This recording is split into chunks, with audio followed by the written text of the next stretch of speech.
Welcome back. You're listening to Ask the CIO, sponsored by Aptio on Federal News Network. I'm your host, Jason Miller. My guest today is Dave Bottom, the Chief Information Officer at the Securities and Exchange Commission. Dave, in the last segment, you mentioned DevOps, you mentioned Agile, so let's go down that path briefly. One of the things about DevOps and Agile is really understanding the way you have to drive costs back to the business centers and programs. What role does DevOps, clouds, telework, all that play in that discussion about really driving the costs back into the businesses? Yes, that's a great question. I might start with the cloud services. So we've actually had a concerted effort over the past year that I've been here, and certainly, going to continue that as we come into finish 21 and go into 22 about adopting cloud services. And we made a conscious decision in terms of how we were setting up our environment to make sure that we had the right accounting, cost tracking mechanisms in place. So as we're working with the divisions and offices in the SEC to migrate or build new applications that will be running in our cloud environments, we can directly track those costs back to those applications. It probably wouldn't surprise you to know that in our on-prem environment, that is a shared service today, mostly because we buy the hardwares and the storage and servers. We have a virtualization layer that sits on top of that, and we don't do a good job of tracking that. Well, we don't have a way to do it right now. Application costs in terms of segmenting that hardware and software that we've bought that runs on-prem. Whereas we do now as we move into cloud. So that's one example of a cloud service that's there. It's designed to do that, right? As we convert from CapEx to OpEx, in making a conscious decision about how we're connecting our cost tracking capabilities within the agency back to the CXO discussion with the capabilities that cloud has built in that we're adopting. When you talk about the ability to track costs, currently on-prem, it's not just a matter of saying, well, Division X of SEC uses this application that runs on this piece of hardware because Division Y also runs on that piece of hardware, and Division Z also runs on that piece of hardware. And how much of that hardware do they use? Is it 10%? Is it 20%? Who knows? That's the challenge, is the data is just not there for you to do that. Yeah, that's right. And the incentive's not there necessarily either, right? I mean, if we've bought the hardware, the idea, the car analogy again works for me. If I've bought the car, I have every incentive to get as much use out of the car as possible, and then I'll recap it later. And that's the idea here about, well, it's not as important to attract individual users of that hardware because I'm looking to get as much use out of that as I can. I own the car. As we move to cloud and managed services, I actually have the reverse incentive. I don't want to use that resource because I'm paying by the drink. So I want to really understand what my drivers are for those OpEx costs, which are almost always application or they always are application and data related. So understanding that, and then understanding what the mission and business needs are of that application and data are just critically important. See, this is why we also tell our kids to turn off the lights when they leave the room, because that's costing me money. Now, I don't know about your kids, but my teenagers laughed at me when I do that. So I'm always going behind them and turning the lights off. I want to talk a little bit about the data piece since that came up. How is, by moving to the cloud, by moving to a more DevSecOps environment, how's data driving the ability to identify and address those cost factors, i.e., how do you turn off the lights behind your business folks? That's a great question. So it's both the logging capabilities that come with cloud today, and then setting up the right management structures actually to do something with that data. So one new role, actually, if from an IT perspective, is actually, somebody that's looking at our costs on a day-to-day basis in our cloud environments.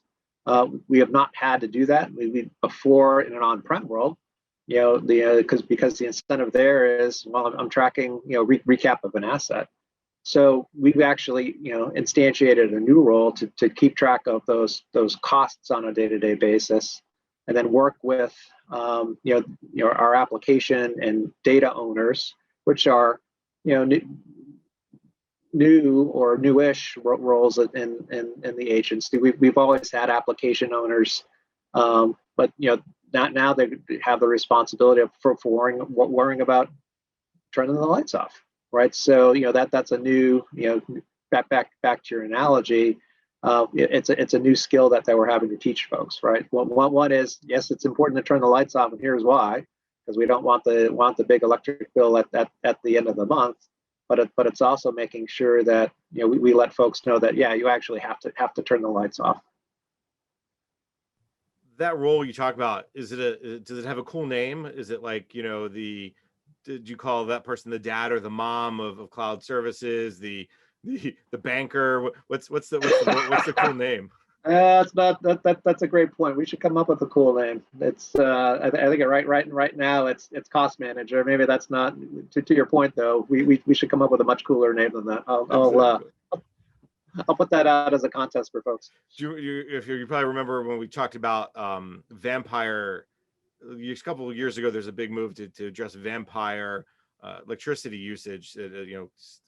Technology that's on all the time that's just sucking electricity. So maybe they could be the anti-vampire officer or something. Dave, I want to go and talk a little bit more about talk about cost and understanding cost, and I got to bring up technology business management standards. There's been a big push from the Office of Management and Budget over the last 4, 5, 6 years to really begin to use TBM to really identify cost drivers, connect business operational plans, IT costs. Where is the SEC in applying TBM? Yeah, so I would say that as we've applied the standards, it's what we get the most out of it is that lexicon, right? So what does it mean in terms of application? How does that tie to what are the towers? How do the towers tie to the cost pools? So our CXOs that are partnered with us across the commission, understand what the cost drivers are in terms of running IT infrastructure on a day-to-day basis. So that lexicon I think is just critically important. And the way that we depict that, I tend to like and brief from pictures, and then understanding what how much we're spending in each of the sections. So again, using the lexicon and the view there, and understanding what dollars we're spending in what area and why is extremely useful in getting the point across to our CXOs and the SEC. You're always going to get the question, right? And you want to make sure that you're sparking that conversation. It's still, well, why does it cost so much? Which is always an important question to ask.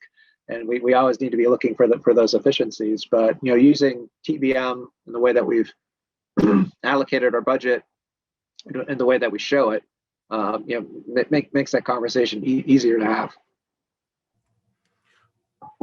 When we start talking about connecting dollars to business and operational plans, does that also help the CXO community or help you make decisions? It's almost like if we could do that, but here's the cost drivers behind it, or we could do this and here's the cost drivers behind that. Is that starting to drive that decision, the budgeting, planning? Excuse me. It is, and it does. So understanding what our to your point, what's the total cost to do something is an important thing to flush out. Often, if we do not use methodologies like what TBM brings to the table, we wouldn't be able to get that total cost of ownership or the total cost of the decision, because it's very easy to forget something. But having that linkage in place and making sure that we're asking the questions about if we make a decision about a particular application, or we want to bring in a new application, or we're making a decision about adding capacity. We talked about people before. Do we need to add people, or do we need to add a digital platform at the top of the at the top of the TBM architecture? Understanding what those total costs are and dependencies in other areas really does help us make, maybe not the right, it's always, you want to make the right decision, but in large part, it's also making the best informed decision. So, TBM from that perspective, I think is very useful. I know some agencies are further ahead with TBM. Some are just kind of in that early stages. Where are you all with the use of TBM? Good question. I'd characterize this as middle of the road. I mean, the way that we have our budget architected and segmented is pretty much along TBM standards. So I think that's good. Our organizational structure, just to tie it back to the people part. We are pretty functionally based within the IT organization. So working that connective tissue.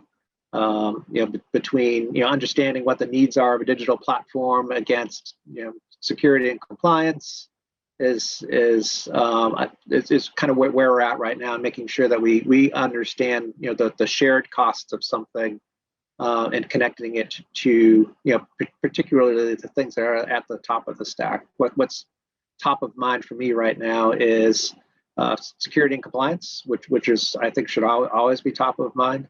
What are the implications for that as we bring on additional platforms, as we bring on additional cloud services? So making sure that we're both doing our cost estimating and linking back to those cost estimates is where we're at right now. So I'd say we're certainly middle of the pack. Dave, let's take a quick break. When we come back, we can continue our conversation. My guest today is Dave Bottom, the Chief Information Officer at the Securities and Exchange Commission. I'm Jason Miller, and you're listening to Ask the CIO, sponsored by Aptio on Federal News Network.